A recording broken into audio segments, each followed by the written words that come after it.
name is Heather Babcock, and this is my debut novel, Filthy Sugar, now available with Inanna Publications.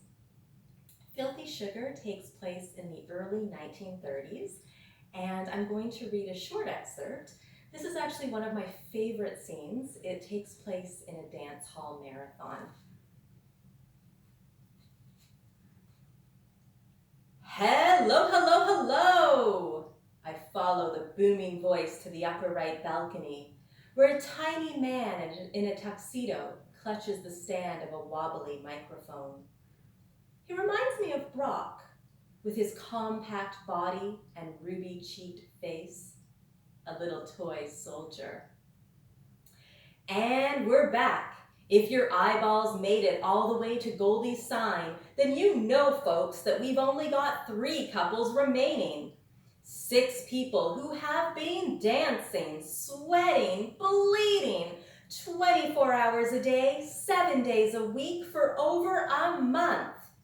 All in the name of hope, all with the virtue of faith. Hope that happy days are just around the corner. Faith that hard work will pay off.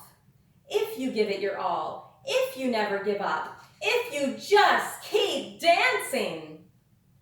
The crowd, including Lilybell and the boxer, clap and cheer with delight. The MC raises his hand for silence. Yes, ladies and gentlemen, these are just ordinary folk, these dynamic dames and forgotten men.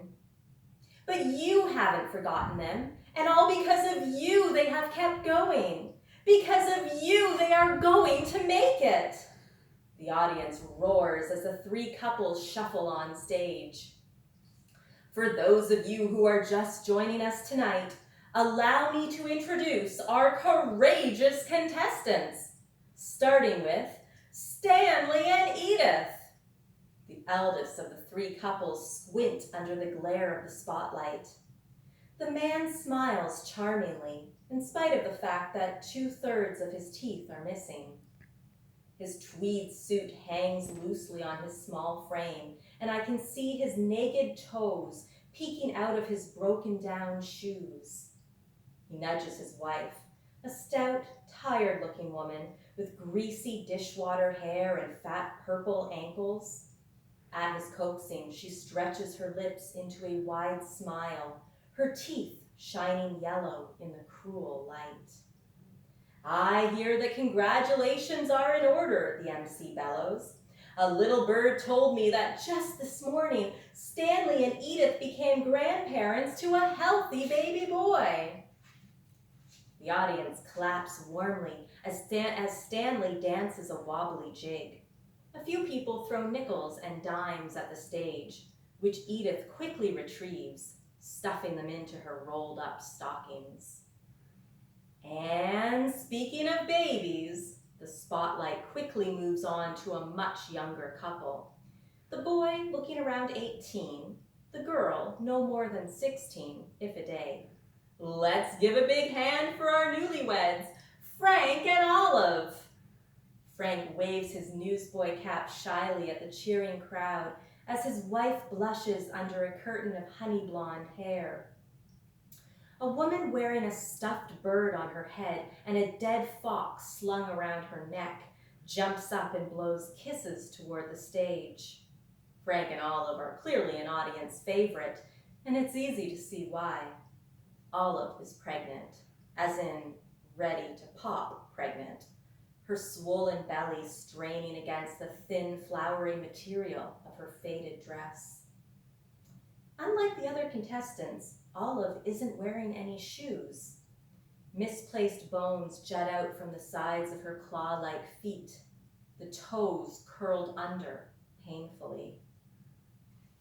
My money's on them two, McDaniel says. You kiddin'? The boxer asks, his mouth agape. Look at that dame's dogs. She can barely stand. Don't matter. McDaniel squeezes Lilybell's thigh as he reaches across the table for his beer. I've been going to these here marathons since 29, and if I've learned one thing, it's this. The hungrier they are, the harder they dance. He raises his drink. I haven't lost a bet yet. Well, my money's on Maude and Charlie.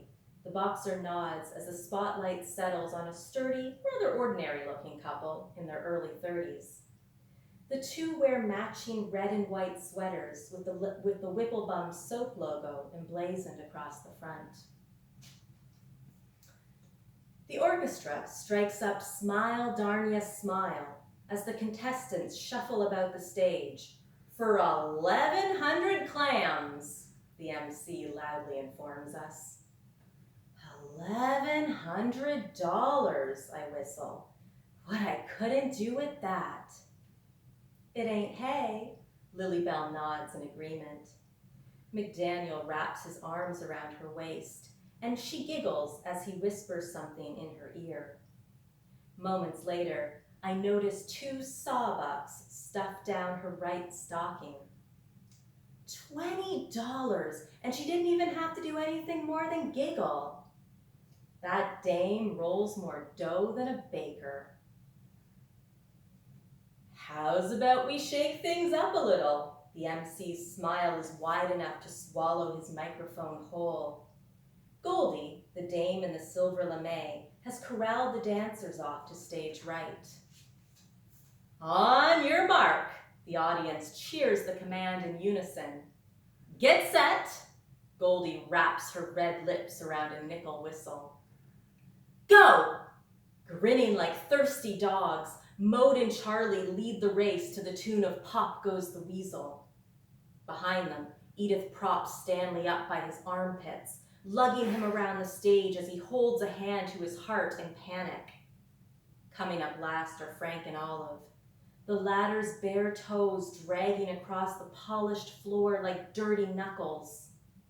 As the music speeds up, Olive wraps her arms around Frank's neck, her eyes and mouth open wide in a silent scream, a grotesque Halloween mask, while she struggles to stay erect.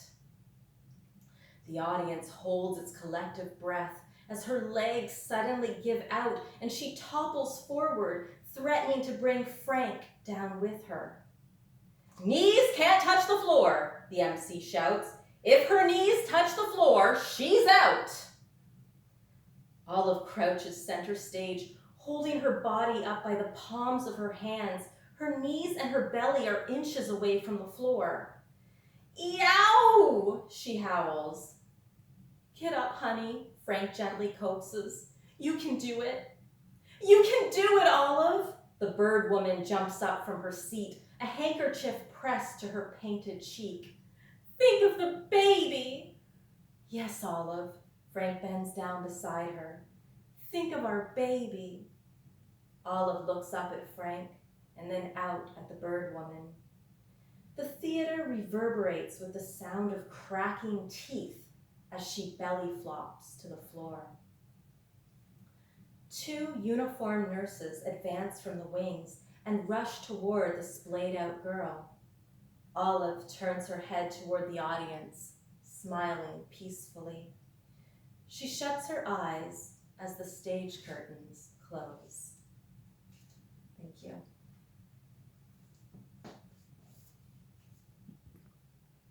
Filthy Sugar is now available from Inanna Publications at inanna.ca and other fine quality booksellers everywhere.